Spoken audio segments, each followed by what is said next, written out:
Most gardening advice starts with the same instruction: full sun, 6 to 8 hours minimum. And for tomatoes, peppers, and squash, that is true, but not every garden gets full sun. Maybe your yard has a tree line that blocks afternoon light. Maybe a fence or building casts shade across half your beds. Maybe the only space you have available gets 4 to 5 hours of direct sun instead of 8. Most gardeners look at that situation and assume they cannot grow food there. They plant flowers instead, leave the space empty, or try tomatoes anyway, and end up with plants that look healthy but never produce. But the truth is, there are vegetables that not only tolerate partial shade, they actually perform better in it. Crops that bolt and turn bitter in full summer sun hold longer in filtered light. And crops that wilt in afternoon heat stay productive for weeks longer when they are shaded during the hottest part of the day. If you have a spot that gets 3 to 6 hours of direct sun, you are not working with a limitation. You are working with a different growing zone that has its own advantages. In this video, I'm going to walk through 10 vegetables that thrive in partial shade, why each one works with less light, and the small differences that turn shade from a problem into a productive system. Number 1 is lettuce, and this is the clearest example of how shade can actually improve performance. Lettuce bolts, sends up a flower stalk, and turns bitter when it gets too much heat and light. In full sun during summer, most varieties last 3 to 4 weeks before bolting. In partial shade with 4 to 5 hours of direct sun, those same varieties can last 5 to 6 weeks or longer because the reduced light delays the bolting trigger. The leaves stay tender, the flavor stays mild, and the harvest window extends significantly.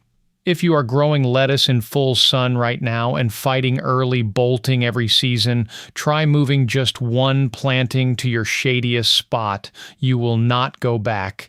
The difference in leaf quality and harvest length is that dramatic. Spinach takes this even further. It is more shade tolerant and even more heat sensitive.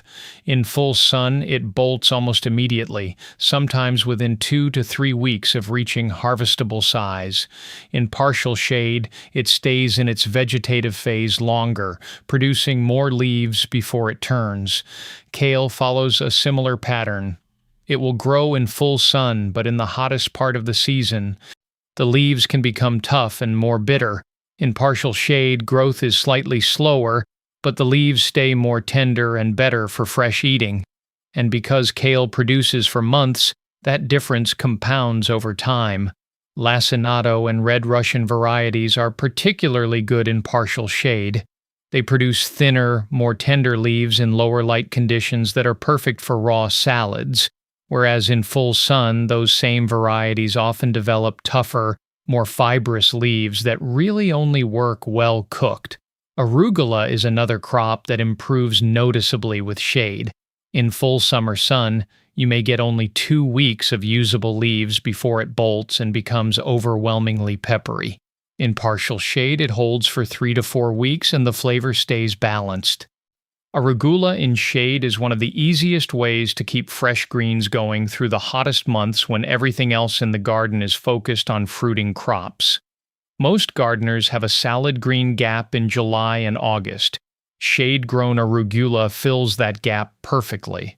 Swiss chard is one of the most reliable long-term producers in lower light. It tolerates a wide range of conditions, produces for months, and does not bolt as easily as lettuce or spinach. In a bed with morning sun and afternoon shade, it can produce from late spring through the first frost with minimal intervention.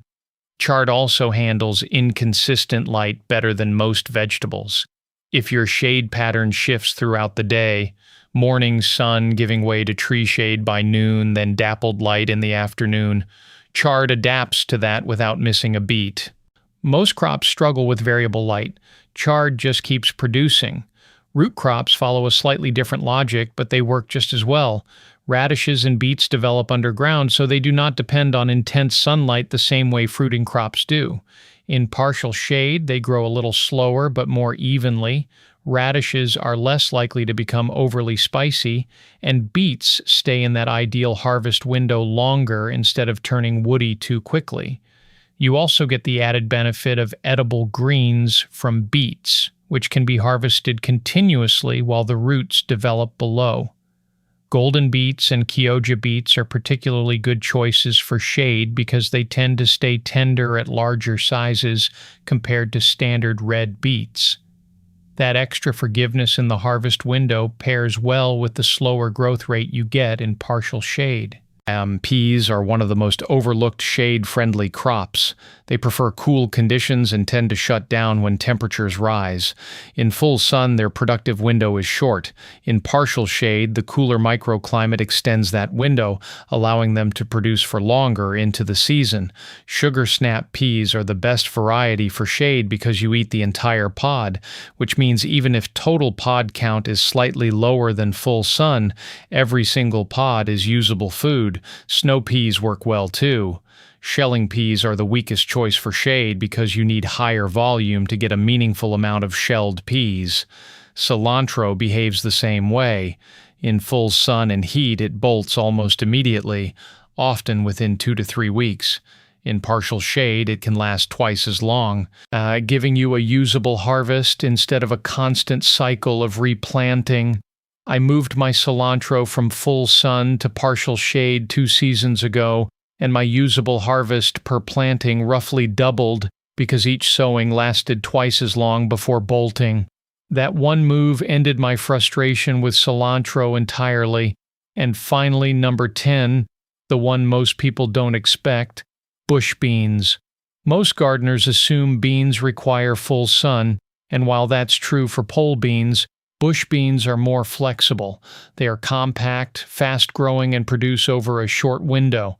In partial shade, they may yield slightly less per plant, but they still produce reliably. And more importantly, they allow you to use space that would otherwise sit empty. I started planting bush beans in a shaded strip along a fence that I had ignored for years. And even at about 70% of full sun yield, that space produced food I wouldn't have had at all. Any production from otherwise unused space is pure gain. You are not taking anything away from your full sun beds. You are adding a harvest that did not exist before. And that's the real shift behind all of this. Partial shade is not a limitation. It's a different type of growing environment. A cooler, more stable microclimate where certain crops perform better than they do in full sun. Instead of trying to force every part of your garden to behave the same way, you start matching crops to conditions. Full sun areas support fruiting crops. Partial shade supports greens, roots, and cool season plants. And once you do that, your entire space becomes productive. You stop leaving areas unused. You extend your harvest windows. And your garden starts working as a complete system instead of a collection of separate beds. If you want to see how to arrange different growing zones for maximum production across your entire space, watch the garden layout video next. It covers how to use every part of your garden, including the shaded spots most people ignore.